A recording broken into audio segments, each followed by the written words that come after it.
बच्चे ये हमारी एनसीईआरटी की बुक है, बेसिकली वो एक्सट्रैक्ट है जो एग्ज़ाम पॉइंट ऑफ व्यू से बहुत इंपॉर्टेंट है। आज हमारा डे 23 है कि 24 है, ऐसा करके पार्ट 2 है हमारी respirations, breathing and exchange of gases का। ठीक है, कौन कौन से पार्ट को बहुत अच्छे से आपने फोकस करना है, वो इम्पॉर्टेंट पार्ट आप लोग देखना बच्चे। देखो जैसे हमारे पास क्या होता है कि gases exchange alveoli and blood और ब्लड एंड टिश्यू के बीच में होती है। पहला क्वेश्चन तो आपका यहाँ से भी बन जाता है। ठीक है, दूसरा आप लोग इसमें क्या देखोगे बच्चे, इसमें आपने देखना है कि जब भी गैसेस एक्सचेंज होती हैं तो क्या होता है बच्चे, सिंपल डिफ्यूजन होती है। It's depend upon the following: pressure, concentration gradient. ठीक है, अब यहाँ पर देखो रेस्पिरेटरी गैसेस जो हैं atmospheric air, alveoli, deoxygenated blood, oxygenated blood और टिश्यू।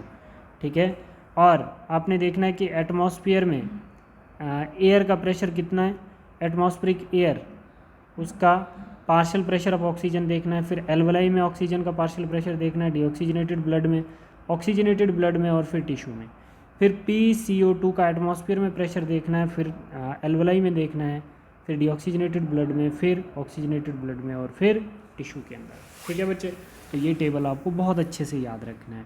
ठीक है, इसमें इन्होंने बताया बच्चे कि सॉल्युबिलिटी ऑफ गैसेस पे क्वेश्चन आता है।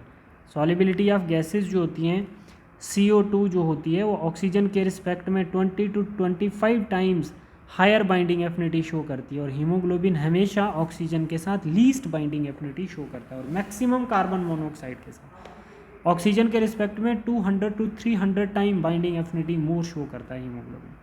ठीक है, कार्बन मोनोऑक्साइड के साथ जल्दी डिफ्यूज़ हो जाता है। ठीक है बच्चे, इसका ये कुछ पॉइंट हैं। और यहाँ पे देखो थिकनेस ऑफ मेम्ब्रेन कितनी होती है, कभी कभी क्वेश्चन आ जाता है। Thickness of membrane, the diffusion membrane is made up of 3 layer: squamous, endothelium, basement substance. बाकी आप लोग करना क्या चाहते हो मुझे ये समझ नहीं आती है, ये पॉइंट आप अच्छे से याद कर, सही हो जाएगा आपका। The total thickness of 0.5 micron metre, the enable easy gases exchange.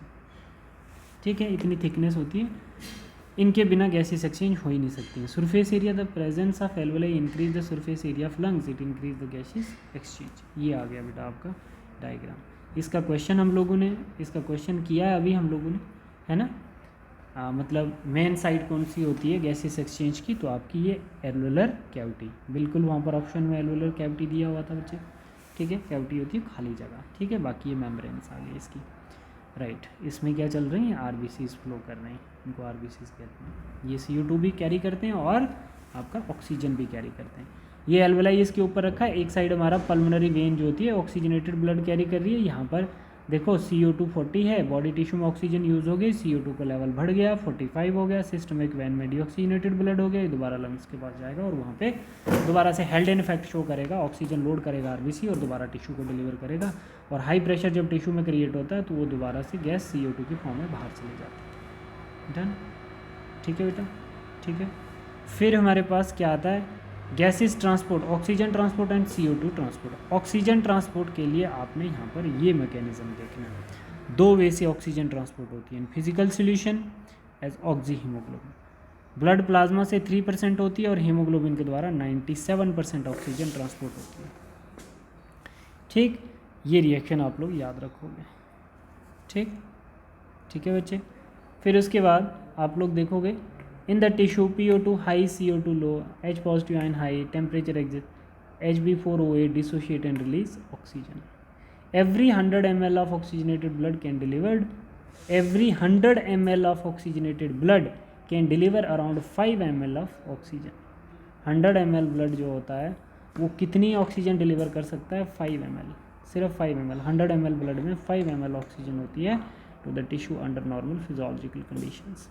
ठीक है, ये आ गया ऑक्सीजन हीमोग्लोबिन डिसोसिएशन कर्व आपका।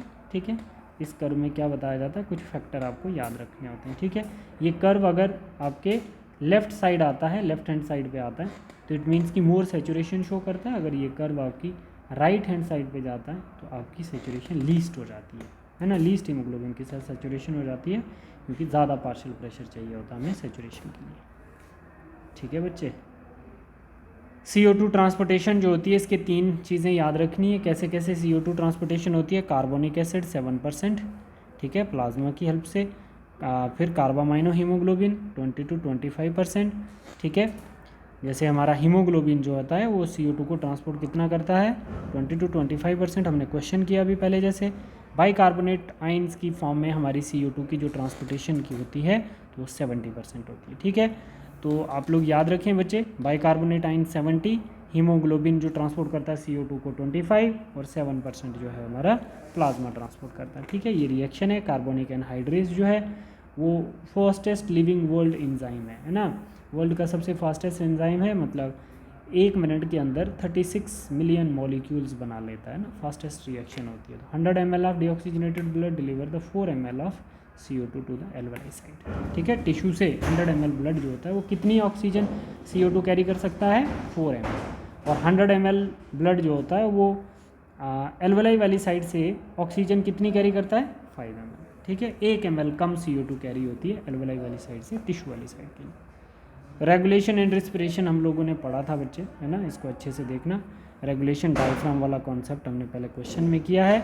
और इसके जो डिसऑर्डर हैं बेटा, इसके जो डिसऑर्डर हैं आपको याद रखने हैं। अस्थमा क्या होता है ना, एलर्जी होती है किस्म की, जैसे inflammation of bronchi and bronchioles.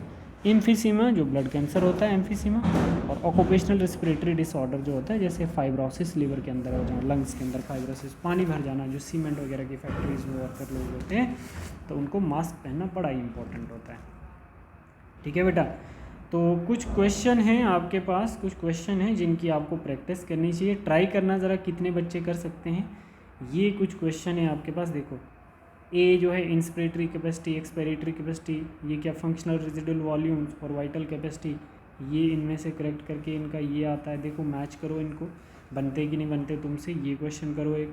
दूसरा ये वाला जो है ये देखो, इस क्वेश्चन को सॉल्व करने की कोशिश करो, खुद से सॉल्व करो बेटा। ये आ गया आपका ग्राफ, ये वाला ग्राफ आपको आना चाहिए बच्चे। ये क्या क्या बोल रहा है, लेफ़्ट साइड में है तो कौन कौन से सैचुरेशन ज़्यादा है या कम है हीमोग्लोबिन के साथ ऑक्सीजन की। ठीक है, थैंक यू बेटा। ये चैप्टर ख़त्म हो जाता है आपका, इसको अच्छे से आप लोग तैयार करें।